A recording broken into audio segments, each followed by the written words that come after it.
ఏంటంటే అక్కడ ఒక టెంపుల్ ఉంది. ఆ టెంపుల్కి సంబంధించి మేము రాముడి దేవాలయం కడతాము అన్నారు. ఫైన్, రాముడికి దేవాలయం కడితే దాన్ని అబ్జెక్ట్ చేసేవారు ఎవరు ఉండరు. కానీ దాని పూర్వపరాల్లోకి వెళితే అక్కడ తెలిసినటువంటి విషయం ఏమిటంటే, అసలు ఇతనే జనసేన కార్యకర్తల్ని 50 మంది పైన తీసుకువెళ్ళడం, పోలీసుల్ని 50 మంది పైన తీసుకెళ్ళడం, అంటే ముందుగానే ఒక ఆర్కెస్ట్రేటెడ్గా ఒక షో నిర్వహించాలి అనేటువంటి ఆలోచనతో జనాన్ని వేసుకుని ఆకివీడి పెద్దపేటకు వెళ్ళడం జరిగింది అనేది ఒకటైతే, అతను వెళ్ళిపోయిన తర్వాత అసలు ఘర్షణలకు దారితీసింది. ఘర్షణ జరిగేటప్పుడు అక్కడ ఒకరి మీద ఒకరు తిరగబడినటువంటి సమయంలో కన్స్ట్రక్షన్ కోసం కొంత మెటీరియల్ అక్కడ ఆల్రెడీ ఉంది. అక్కడ స్లాబ్స్కి వాడేటువంటి చెక్కలు, దానికి కొట్టిన మేకులు ఉన్నాయి. ఎవరికి అందిన దాన్ని వాళ్ళు తీసుకుని కొట్టడంలో ఆ మేకులకు ఉన్న చెక్కలు పట్టుకుని కొట్టినప్పుడు ఆ మేకులు కొంతమందికి గుచ్చుకున్నాయని ఆ సీన్ ఆఫ్ అఫెన్స్లో ఉన్నవాళ్ళు నాతో చెప్పినటువంటి విషయం. దానికి వీరు ముందుగానే ప్లాన్ చేసి మేకులు తీసుకుని, కొక్కాయలు తీసుకుని గుచ్చారు, కొట్టారని ఇట్లా చెప్తూ ఉన్నారు. అక్కడ అందుబాటులో ఉన్నటువంటి రాళ్ళు, చెక్కలు ఏముంటే అవి పట్టుకుని అక్కడ ఘర్షణ పట్టడం జరిగింది ఒక విషయం. అయితే ఇక్కడ ఎందుకు ఇదంతా చేయాల్సి వచ్చింది ఇతను అనే దాని లోతులోకి వెళితే స్థానికులు ఏం చెప్తున్నారంటే, సత్రం అనేది ఉంది, 2 ఎకరాల భూమి దాని కింద ఉంది. అది కమ్యూనిటీ నీడ్స్, ప్రజా ఉపయోగం కోసం అక్కడ ఉన్నటువంటి షెడ్యూల్ కాస్ట్ కమ్యూనిటీ వాళ్ళు మీటింగ్స్ పెట్టుకోవడం, పెళ్ళిళ్ళు చేసుకోవడం, ఇట్లా రకరకాల వ్యవహారాలకి ఆ 2 ఎకరాల భూమిని వాడుకుంటున్నారు. అయితే ఇది ఆకివీడి నుంచి ఐ భీమవరం వెళ్ళేటువంటి దారికి పక్కన ఉంది. ఐ భీమవరం అనేది ఈ రఘురామకృష్ణ అనేటువంటి ఎమ్మెల్యే గారి యొక్క నేటివ్ ప్లేస్. ఈ ఆకివీడు నగర పంచాయతీగా మారింది. అది ఇన్సిడెంటల్గా నేను మున్సిపల్ అడ్మినిస్ట్రేషన్ కమిషనర్గా ఉన్నప్పుడే ఆకివీడు పాపులేషన్ 30,000కు దాటి ఉంది. కలెక్టర్కి నేను ఫోన్ చేసి ఇది మున్సిపాలిటీ చేయొచ్చు, నువ్వు ప్రపోజల్ పంపించంటే, నేను చెప్పిన తర్వాత కలెక్టర్ ప్రపోజల్ ఇచ్చిన తర్వాత నగర పంచాయతీగా నేనే దాన్ని చేయడానికి దోహదపడ్డాను. అయితే ఈరోజు ఆ చెరుకుపల్లిని కూడా దీనిలో కలిపి, ఆ ఐ భీమవరం కూడా దీనిలో కలిపి 3rd గ్రేడ్ మున్సిపాలిటీగా చేయాలి. అలా చేయాలి అన్నప్పుడు మున్సిపల్ ఆఫీసు లేబర్ కాలనీలో పేదలు నివసించే మధ్యలో ఉంది. ఈ రాజులందరూ ఆ మున్సిపల్ కాలనీకి వెళ్ళాలంటే ఈ లేబర్ మధ్యలో నుంచి నడిచి వెళ్ళడానికి ఇష్టం లేదు.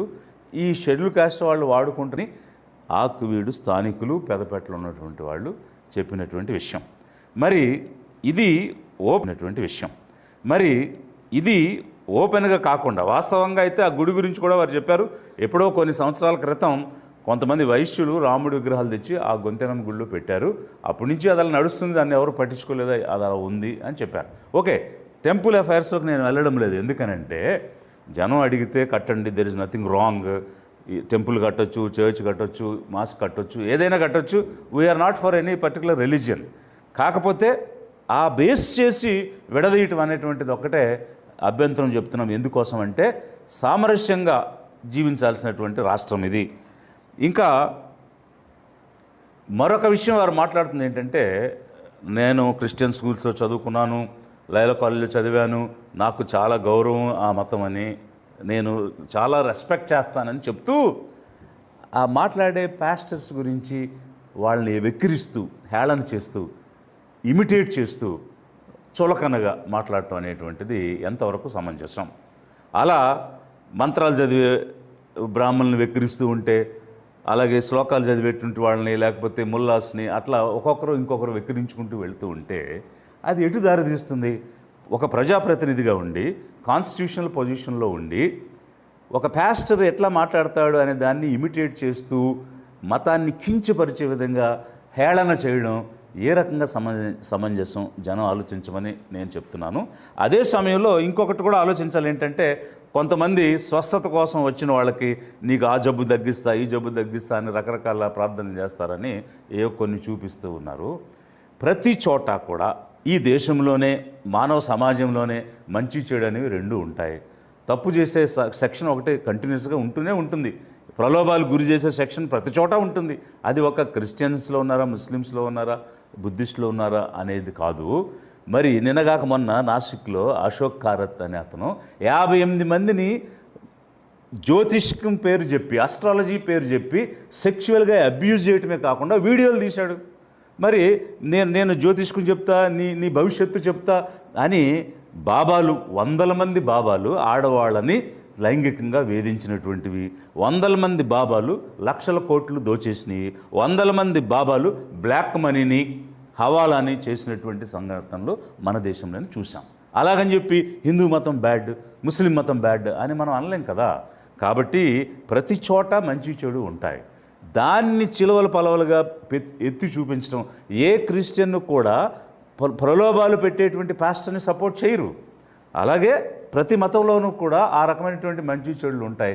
దాన్ని పట్టుకుని దానిని మ్యాగ్నిఫై చేసి జూమ్లో చూపించడం, దీనివల్ల జనం మధ్య ద్వేషం నింపడం, విద్వేషాలు రగిలించడం తప్ప కాన్స్టిట్యూషనల్ పొజిషన్లో ఉన్న వ్యక్తి ఒక మతం గురించి మాట్లాడటం మంచిది కాదు, సమంజసం కాదు అనేటువంటిది లిబరేషన్ కాంగ్రెస్ పార్టీ హెచ్చరిక చేస్తుంది.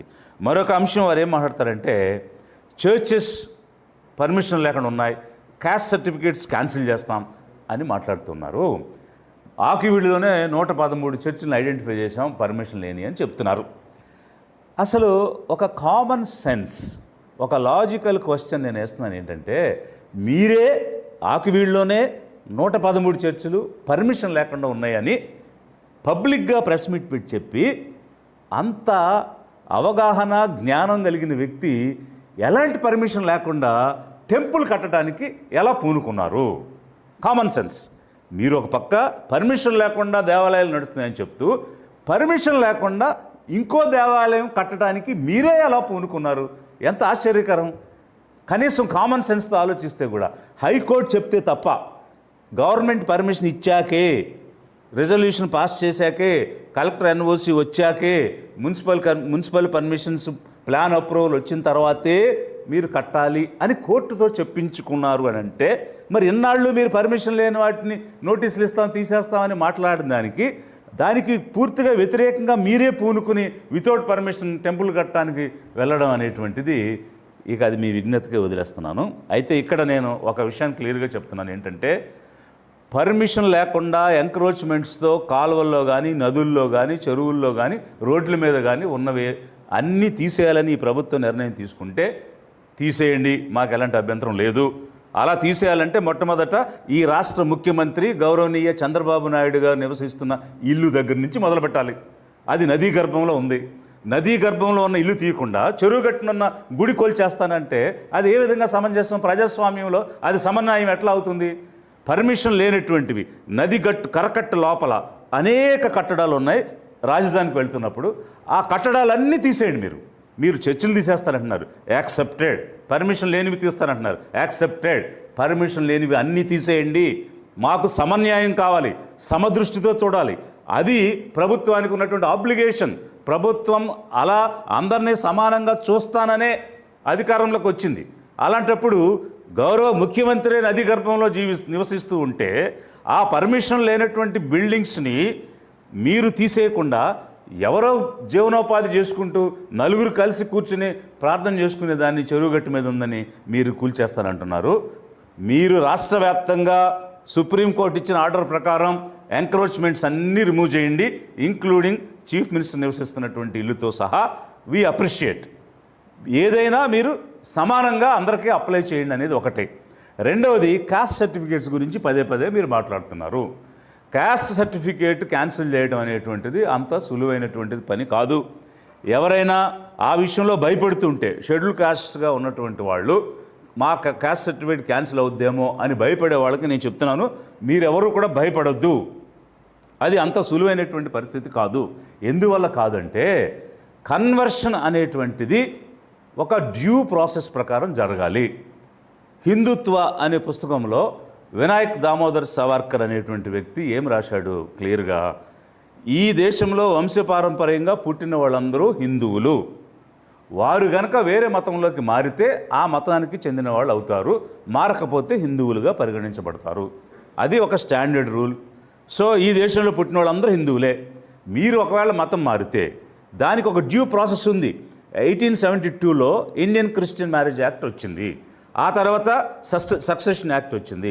ఆ తర్వాత అనేక చట్టాలు వచ్చాయి. ఆ చట్టాల ప్రకారం ఒకవేళ మీరు క్రిస్టియన్గా మారాలి అనుకుంటే దానికి ఒక డ్యూ ప్రాసెస్ ఉంది. బాప్టిజం ఇవ్వాలి, నీళ్ళల్లో ముంచాలి, ఆ ముంచే వ్యక్తికి కూడా అర్హత ఉండాలి, తీసుకునే వ్యక్తి కూడా డిక్లరేషన్ ఇవ్వాలి.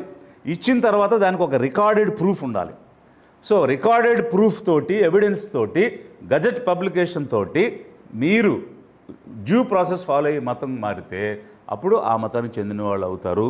అంతేకాదు ఒకవేళ క్యాన్సిల్ చేయాలి సర్టిఫికేట్ అనుకుంటే జాయింట్ కలెక్టర్ పరిధిలో ఒక స్క్రీనింగ్ కమిటీ అనేటువంటిది ఉంటుంది. ఒకవేళ ఒకరు ముస్లింగా కన్వర్ట్ అవ్వాలన్నా కూడా షహదా అని వారు చదవాలి, ఆ ప్రాసెస్ని ఫాలో కావాలి. ఏదైనా వారు కూడా లీగల్గా గజెట్ పబ్లికేషన్ కూడా చేయాలి, ఆ ముల్లా నుంచి సర్టిఫికేట్ కూడా తీసుకోవాలి. ఈ ప్రాసెస్ ఏమి లేకుండా ఏదో గుడికి వెళ్ళాడు, మాస్కి వెళ్ళాడు కాబట్టి ఇతను క్రిస్టియన్ అని నిర్ధారించి మేము క్యాస్ట్ సర్టిఫికేట్ క్యాన్సిల్ చేస్తామంటే అది చల్లదు. అది చాలా స్పష్టంగా బ్రిటిష్ వాళ్ళు ఉన్న టైం నుంచి కూడా ఆర్డర్స్ ఇచ్చి ఉన్నారు. డ్యూ ప్రాసెస్ ఫాలో అయ్యి రికార్డెడ్ ఎవిడెన్స్ ఉండి వారు సెల్ఫ్ డిక్లరేషన్ ఇచ్చి గజెట్ పబ్లికేషన్ చేసుకుంటేనే వారిని క్రిస్టియన్స్గా పరిగణించడం జరుగుతుంది. కేవలం చర్చికి వెళ్ళారనో, ప్రార్థనలో పాల్గొన్నారనో, లేకపోతే గుళ్ళో మన ఇంట్లో విగ్రహాలు పెట్టుకున్నారనో జస్టిస్ హైకోర్టు, మన ఏపీ హైకోర్టు జస్టిస్ దేవానంద్ ఒక జడ్జిమెంట్ ఇచ్చినారు. దానిలో మెడలో సిలువ వేసుకున్నంత మాత్రాన, ఇళ్ళలో జీసస్ క్రైస్ట్ ఫోటో పెట్టుకున్నంత మాత్రాన వాళ్ళు క్రైస్తవులకు చెందరు. క్లియర్ కట్ రికార్డెడ్ ఎవిడెన్స్ ఉంటేనే వారు క్రైస్తవులుగా పరిగణించబడతారు. క్లియర్ కట్ ఎవిడెన్స్ ఉంటేనే ముస్లిమ్స్గా పరిగణించబడతారు. అప్పుడే క్యాస్ట్ సర్టిఫికేట్ మీద ఎంక్వైరీ అనేది చేయడానికి అవకాశం ఉంటుంది. అలాగే ఆ రికార్డెడ్ ప్రూఫ్ లేకుండా, పంచనామా చేయకుండా, వీళ్ళు ఫాలో అవుతున్నటువంటి విధానం ఏంటని చుట్టుపక్కల ఉన్నటువంటి పంచనామా చేయకుండా అది క్యాన్సిల్ చేయడం, దానికి చాలా ప్రాసెస్ ఉంది, అది అంత సులువు కాదు, భయపడద్దు అని చెప్తూ నేను కొన్ని జిల్లాల్లో పనిచేసినప్పుడు కొన్ని క్లాసిక్ కేసెస్ ఎంక్వైరీ చేశాను. ఆదిలాబాద్ జిల్లాలో జాయింట్ కలెక్టర్గా ఉన్నప్పుడు నా దగ్గరికి కొన్ని కంప్లైంట్స్ వచ్చినాయి కాస్ట్ మీద. ఒక క్లాసిక్ కేసు చెప్తాను నేను. రమేష్ రాథోడ్ అని ఆదిలాబాద్ ఎంపీ ఉన్నారు. అతని వైఫ్ సుమన్ రాథోడ్ అని ఉట్నూరు ఎమ్మెల్యేగా ఉన్నారు. ఆ సుమన్ రాథోడు దొంగ ఎస్టీ సర్టిఫికేట్ పెట్టి ఉట్నూరు ఎమ్మెల్యేగా గెలిచారు కాబట్టి ఎస్టీ సర్టిఫికేట్ క్యాన్సిల్ చేయమని కంప్లైంట్ నా దగ్గరికి వచ్చింది. ఒక కమిటీ ఉంది, ఆ కమిటీకి నేను హెడ్. ఒక డీటెయిల్డ్ ఎంక్వైరీ చేశాను. చేసిన తర్వాత ఒక తీర్పునిచ్చాను. ఏమిటా తీర్పు అంటే, ఆవిడ ఆంధ్రప్రదేశ్ రాష్ట్రానికి చెందిన వ్యక్తి కాదు, మహారాష్ట్రలో యావత్మాల్లో పుట్టారు. ఆవిడ పుట్టినటువంటి కమ్యూనిటీ షెడ్యూల్డ్ ట్రైబ్ కమ్యూనిటీ కాదు. Mere marriage with a scheduled tribe person, ఆమెకు షెడ్యూల్డ్ ట్రైబ్ స్టేటస్ రాదు. కాబట్టి ఆమె ఎస్టీ కాదని ఆమె ఎస్టీ సర్టిఫికేట్ క్యాన్సిల్ చేసి ఆ సర్టిఫికేట్ మీద గెలిచిన ఎమ్మెల్యేని కూడా రద్దు చేయమని చెప్పి నేను తీర్పిచ్చాను. హైకోర్టుకి వెళ్ళారు, ఫస్ట్ స్టే తెచ్చారు, కానీ కొద్ది రోజుల తర్వాత స్టే వేకేట్ అయింది. మళ్ళీ అప్పీల్కి వెళ్ళారు. అప్పీల్లో కూడా ఏం చెప్పారంటే, ఈ స్క్రూటినీ కమిటీ చాలా సుదీర్ఘమైనటువంటి విచారణ చేసి చాలా స్పష్టమైన ఆదేశాలు ఇచ్చారు, దాంతో ఇంటర్ఫియర్ అవ్వడానికి మా దగ్గర మెటీరియల్ ఏం లేదని హైకోర్టు కొట్టేసింది. సుప్రీంకోర్టుకి వెళ్ళారు. సుప్రీంకోర్టు కూడా నేను ఇచ్చినటువంటి ఫైండింగ్స్ని అప్హెల్డ్ చేసి he is right in cancelling the certificate అని ఆ ఎమ్మెల్యే యొక్క సర్టిఫికేట్ క్యాన్సిల్ చేసి రద్దయింది. ఇంకొక క్లాసిక్ కేసు నేను చెప్తున్నాను. ఈస్ట్ గోదావరి జిల్లాలో కలెక్టర్గా పనిచేస్తున్నప్పుడు అప్పుడు సిట్టింగ్ ఎంపీగా ఉన్నటువంటి జీవి హర్ష్ కుమార్ మీద కంప్లైంట్ వచ్చింది. ఏమని, అతను ఎస్సీకి చందుడు అని. అది కూడా నేను డీటెయిల్డ్గా ఎంక్వైరీ చేశాను. అతను పెళ్లి దగ్గర నుంచి అన్ని అంశాలు కూడా హిందూ కస్టమ్స్ ప్రకారంగా చేసుకున్నారు. తన భార్యని ఒక హిందూ టెంపుల్లో హిందూ మ్యారేజ్ చేసుకుని వారు ఉన్నారు. అంతేకాకుండా అనేక విషయాలు మేము లోతుగా పరిశీలించి వారు షెడ్యూల్ క్యాస్ట్కే చెందుతారు, క్యాన్సిల్ చేయడానికి వీలు లేదని అదొక తీర్పు ఇవ్వడం జరిగింది. అది కూడా హైకోర్టులో నిలబడింది. సుప్రీంకోర్టులో కూడా నేను ఇచ్చినటువంటి ఆర్డర్ చెల్లుబాటు అయ్యింది. ఈ రెండు కేసులు నేను ఎందుకు చెప్తున్నానంటే, ఒకటి క్యాన్సిల్ చేశాం, ఒకటి నిలబెట్టాం.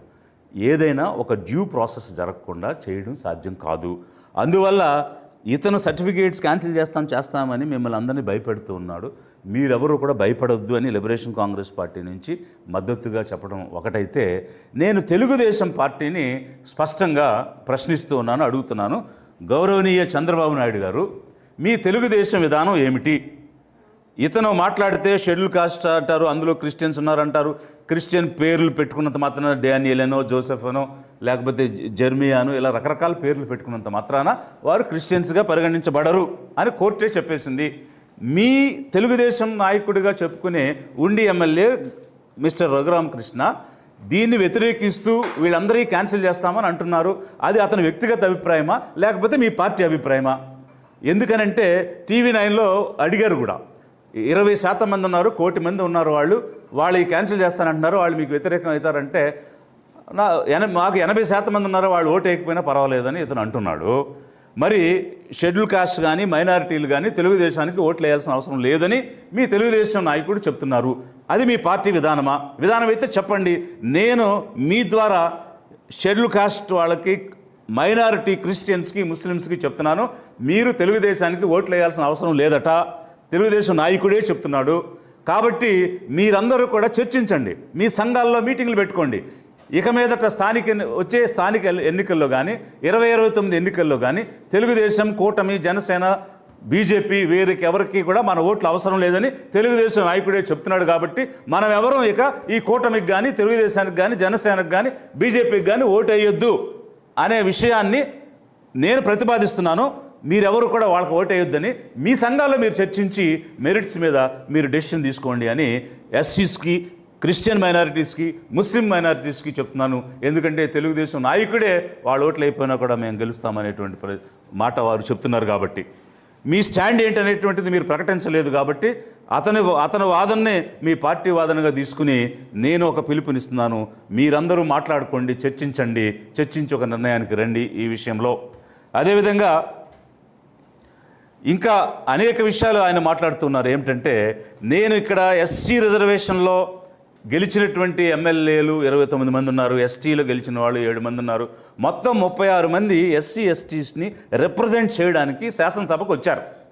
వచ్చినప్పుడు ఒక షెడ్యూల్ కాస్ట్ కమ్యూనిటీని అతను టార్గెట్ చేసి, కార్నర్ చేసి, కంటిన్యూస్గా వాళ్ళ మీద హేట్గా, విద్వేషంగా మాట్లాడుతూ ఉంటే, మిమ్మల్ని తిరగనివ్వను, మీ సర్టిఫికేట్స్ క్యాన్సిల్ చేయిస్తాను అని భయభ్రాంతులు గురి చేస్తూ ఉంటే, ఆ కమ్యూనిటీస్ నుంచి గెలిచిన ప్రతినిధులుగా మీరెవరు కూడా ఎందుకు మాట్లాడటం లేదు? మీకు బాధ్యత లేదా? మీరు ఆ కమ్యూనిటీని రిప్రజెంట్ చేయడానికి ఆ రిజర్వ్డ్ సీట్లో గెలిచినటువంటి వాళ్ళు కాదా? ఈరోజు నేను ఎందుకు మాట్లాడుతున్నానంటే, 2000 సంవత్సరాలు ఈ ఎస్సీలను, ఎస్టీలను, అంటరాని వారని, ఆదివాసులని రకరకాల పేర్లు పెట్టి పంచములని అణిచివేశారు. వీరు బలహీనులు, వీరు వీక్నెస్లో ఉన్నారు, ఎవరిని ఎదిరించగలిగే శక్తి సామర్థ్యాలలో లేకుండా ఉన్నారు. అలాంటి వారి మీద మీరు దాడి చేసి మానసికంగా, భౌతికంగా అణిచేయాలని ప్రయత్నం చేస్తున్నారు.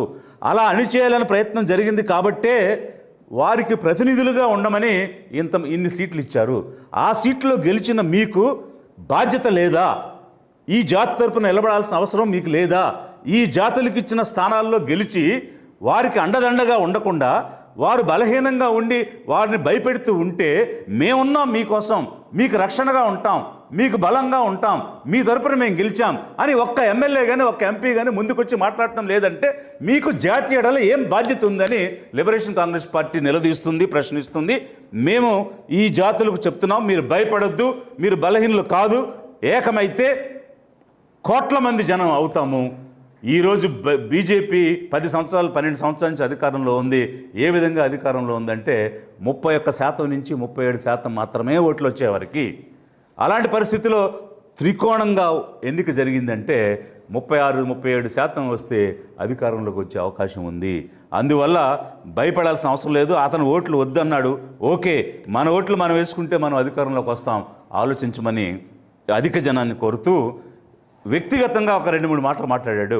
వాటి గురించి కూడా నేను ఒక స్పష్టత ఇస్తున్నాను. ఏమిటంటే, నేను ఛాలెంజ్ చేశాను, అయ్యా రఘురామకృష్ణ గారు, నేను ఎప్పుడూ కూడా మిమ్మల్ని అగౌరవంగా మాట్లాడలేదు, మిమ్మల్నే కాదు ఎవరిని మాట్లాడలేదు. సీఎం గారిని కానీ, డిప్యూటీ సీఎం కానీ, లోకేష్ గారు కానీ, ఎవరిని, జగన్ గారిని కానీ ఎవరిని అనలేదు. అది మా నైజం కాదు, మా పార్టీ పాలసీ కూడా కాదు. నేను ఛాలెంజ్ చేశా, నేను అన్నట్టు మీరు ప్రూవ్ చేస్తే మీరు ఏం చెప్పినా కూడా నేను వింటాను, చేయలేకపోతే మీరు ఎమ్మెల్యేకి రిజైన్ చేయండి అని చెప్పాను. మీరు ప్రూవ్ చేయలేకపోయారు, నేను అగౌరవపరచలేదనేది మీరు యాక్సెప్ట్ చేశారు. అందుకనే ఆ మాట మీద సైలెంట్ అయిపోయారు. అయిపోయిన తర్వాత మీరు ఇప్పుడు ఎవరికైనా తప్పు చేసేటప్పుడు ధైర్యం అవసరం లేదు, కానీ తప్పును ఒప్పుకోవడానికి ధైర్యం కావాలి. మీరు రకరకాల పదాలు వాడారు, వాడిన పదాలు మీకేమాత్రం మానవతా విలువలున్నా, మనిషిని మీరు మనిషిగా గౌరవించే సంస్కృతి మీకున్నా, అది పొరపాటున అన్నామని కనీసంగా మీరు విచారం కూడా వ్యక్తం చేయడం లేదంటే ఎలాంటి వ్యక్తిత్వం ఇది అని అనుకోవాలి అనేది ఒక ప్రశ్న. ఈరోజు కూడా నేను డిఫమేషన్ సూట్ ఫైల్ చేయొచ్చు, మీ మీద డిఫమేషన్ కేసు వేసి కోర్టుకి లాగొచ్చు, ఎందుకంటే అలాంటి డెరోగేటరీ కామెంట్స్ మీరు పాస్ చేశారు. ఇప్పుడు కూడా వాటిని వెనక్కి తీసుకోకుండా, దానికి ఒక సారీ కూడా చెప్పకుండా దానిని కంటిన్యూ చేస్తూ మీరు మాట్లాడుతూ ఉన్నారు. ఇది మీ సంస్కారమా? ఇది మీరు నేర్చుకున్నటువంటి సంస్కారమా? మీరు ఈ విషయానికి సంబంధించిన ఒక వివరణ ఇవ్వాలి. మీరు ధైర్యవంతులైతే, మీలో పిరికితనం లేకపోతే క్షమాపణ చెప్పాలి, ఎందుకంటే తప్పుని యాక్సెప్ట్ చేయడానికి ధైర్యం కావాలి. ఇక రెండో అంశం ఏంటంటే, రకరకాల మాటలు చెప్పారు మీరు. సెల్ఫ్ డబ్బా అది ఇదని మాట్లాడారు. నేను మాట్లాడాను సెల్ఫ్ డబ్బా అని మీరు అన్నారు. నేను మాట్లాడింది ఉన్నది లేనట్టు, లేనిది ఉన్నట్టుగా నేనేం మాట్లాడలే. మొబైల్ ఫోను నేనే కనిపెట్టాను, సత్యనాదెళ్లని నేనే సీఈఓ చేశాను, హైదరాబాద్ని నేనే నిర్మాణం చేశాను, స్వతంత్ర ఉద్యమంలో పాల్గొన్నాను, ఇట్లాంటి మాటలు నేను చెప్పుంటే అవి డబ్బాలు. మేము అట్లాంటి మాటలు ఏం చెప్పలా. యాజ్ పర్ రికార్డ్ ఏముంది, రికార్డెడ్ ఎవిడెన్స్ తోటి జరిగినటువంటి ట్రాక్ రికార్డ్ ఏమిటి నాది అన్నది with all proofs which is in black and white, paper మీద ఉన్న అంశాలే నేను మాట్లాడాను తప్ప లేనటువంటి అంశాలు ఏవి కూడా నేను మాట్లాడలేదు. అలాంటప్పుడు అది సెల్ఫ్ ఎట్లా అవుతుంది? మీరు 5 సంవత్సరాలు ఎంపీగా ఏం చేశారు, 2 సంవత్సరాలు ఎమ్మెల్యేగా ఏం చేశారు, మీ ట్రాక్ రికార్డ్ ఏంటి చెప్పండి. మా తాత మీద నేతులు దాగాడు, మూతులు వాసన చూడండి అని మీరు సెల్ఫ్ డబ్బా చెప్పుకుంటున్నారు తప్ప నేను ఎక్కడ కూడా లేనిది ఉన్నట్టు, ఉన్నది లేనట్టు భ్రమ కలిగించలేదు, అలాంటి మాటలు మాట్లాడలేదు. పాదయాత్ర గురించి కూడా మీరు కామెంట్ చేశారు. 2729 కిలోమీటర్లు పాదయాత్ర అంటే నిజంగానే పాదాల మీద నడిచినటువంటి యాత్రే చేశాం. మధ్య మధ్యలో కార్లు ఎక్కేసి, మధ్య మధ్యలో వెహికల్స్ ఎక్కేసి చేయలేదు, నిజాయితీగా చేశాం. అది 142 రోజులు, 100 గ్రామాలు, 1000 మందిని కలుసుకుంటూ, లక్షల మందితోటి ఇంటరాక్ట్ అయ్యి నిజంగా రాష్ట్రంలో పేదలు ఎలా ఇబ్బందులు పడుతున్నారు అన్నది చూసిన తర్వాతే ఒక రాజకీయ పార్టీ పెట్టాలనేటువంటి ఆలోచన ఈ ఐక్యతా విజయపదం పాదయాత్ర నుంచి పార్టీ తీసుకొచ్చాం. పార్టీ గురించి కూడా మీరు కామెంట్ చేశారు, ఏదో పేరు వెరైటీగా ఉంటుందని. ఎస్, పేరు వెరైటీగానే ఉంది, లిబరేషన్ కాంగ్రెస్. ఎందుకంటే ఈరోజు అధిక జన పేదలు పేదరికంలో జీవిస్తూ మగ్గిపోతూ ఉన్నారు. ఆ పేదలకు విముక్తి కలిగించాలి, విడుదల చేయాలి, లిబరేషన్ తీసుకురావాలనే మేము ఒక ఐడియాలజీతో ఈ పార్టీని స్థాపించాం. ఐడియాలజీ అంటే మరి మీకేం అర్థమవుతుందో? ఎందువల్లంటే మీరు ఏదైనా ఒక పార్టీలో స్థిరంగా నిలబడితే మీకు ఒక ఐడియాలజీ ఉందని అనుకోవచ్చు. రోజుకో పార్టీ మార్చే వాళ్ళకి పార్టీ కానీ పార్టీ సిద్ధాంతం కానీ ఎలా అర్థమవుతుంది? మా పార్టీ అయితే అధిక జన పేదలను అధికారం వైపు నడిపించాలని ఒక లక్ష్యంతో పూర్వీకులు ఇచ్చినటువంటి ఆలోచన విధానం, మహాత్మా పూలే, సాహు మహారాజ్, పెరియార్, డాక్టర్ బిఆర్ అంబేద్కర్ వీరందరూ ఇచ్చినటువంటి ఆలోచన విధానంతో ఒక ఐడియాలజీతో ఏర్పాటు చేసిన పార్టీ ఇది. మీరు అన్నట్టు మీరు ఏ ఉద్దేశంతో అన్నారో తెలియదు కానీ వెరైటీగా ఉందన్నారు కదా, మా పర్ఫార్మెన్స్ కూడా వెరైటీగానే ఉండబోతుంది. ఏమి చేస్తుంది లిబరేషన్ కాంగ్రెస్ పార్టీ అన్నది నేను మీకు చెప్పను, కానీ నాలాగా అంటే నా స్థాయిలో ఒక పార్టీకి అధ్యక్షులుగా ఉన్నటువంటి honourable chief minister Chandrababu Naidu గారికి, honourable ex chief minister Jaganmohan Reddy గారికి చెప్తున్నాను, లిబరేషన్ కాంగ్రెస్ పార్టీ మీకు గుబులు పుట్టించే పర్ఫార్మెన్స్ రాబోయే రోజుల్లో చేస్తుంది. Mark my words. అలాగే ఇంకొక మాట మీరు మాట్లాడుతున్నారు ఏంటంటే, నేనేమైనా గాజులు దొడుక్కున్నానా అని తొడలు కొడుతున్నారు. అయ్యా, మీరు మగవాళ్లే, మేము కాదనలేదు, కానీ ఆడవాళ్లను కించపరిచే విధంగా మాట్లాడకండి. అంటే గాజులు దొడుక్కున్న వాళ్ళంతా మనుషులు కాదా? అంటే ఆడవాళ్ళు మనుషులు కాదా? వాళ్ళకేం అభిమానం ఉండదా? వాళ్ళకేం గౌరవం ఉండదా? అంటే గాజులు దొడుక్కున్నంత మాత్రాన వాళ్ళు పనికి మాలిన వాళ్ళ, చేతకాని వాళ్ళ, లేకపోతే చావలేని వాళ్ళ, శక్తి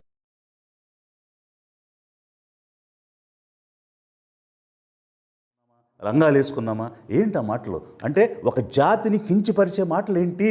మీరు కాన్స్టిట్యూషనల్ పొజిషన్లో ఉండి మహిళలుగా ఉన్నటువంటి ఆడవాళ్ళని మేమేమైనా గాజులు వేసుకున్నామా, బొట్లు వేసుకున్నామా, లంగాలు వేసుకున్నామా అని మాట్లాడుతున్నారంటే ఒక జాతిని, సగభాగం జనాభాని మీరు అవమానిస్తున్నారు. ఇలాంటి ధోరణి మారుకోండి మిస్టర్ రఘురామకృష్ణ.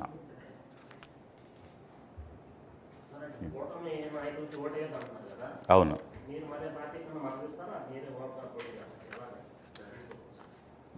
నేను చాలా స్పష్టంగా చెప్తున్నాను ఏంటంటే, కూటమికి మా ఎస్సీ ఎస్టీ మైనారిటీలు మాకు ఓటు అయిపోయినా పర్వాలేదని రఘురామకృష్ణ మాట్లాడుతున్నారు కాబట్టి, మనము మన ఓటు వేసుకుంటే 35-36% ఓట్లు వస్తాయి. ఈరోజు 12 సంవత్సరాల నుంచి బీజేపీ అధికారంలో ఎంత శాతం ఓట్లతో ఉంది అని అంటే 31% నుంచి 37% మధ్యలోనే 3 సార్లు ఎన్నికల్లో వారికి ఓట్లు వచ్చినాయి. త్రికోణ పోటీలో మనం బరిలోకి దిగినప్పుడు 36% కనుక మనం తెచ్చుకుంటే మనమే అధికారంలోకి వస్తాం. కాబట్టి ఇతను వద్దన్న వారికి ఓట్లు వేయడం ఎందుకు, మన ఓటు మనమే వేసుకుని అధికారంలోకి వద్దామని నేను చెప్తున్నాను.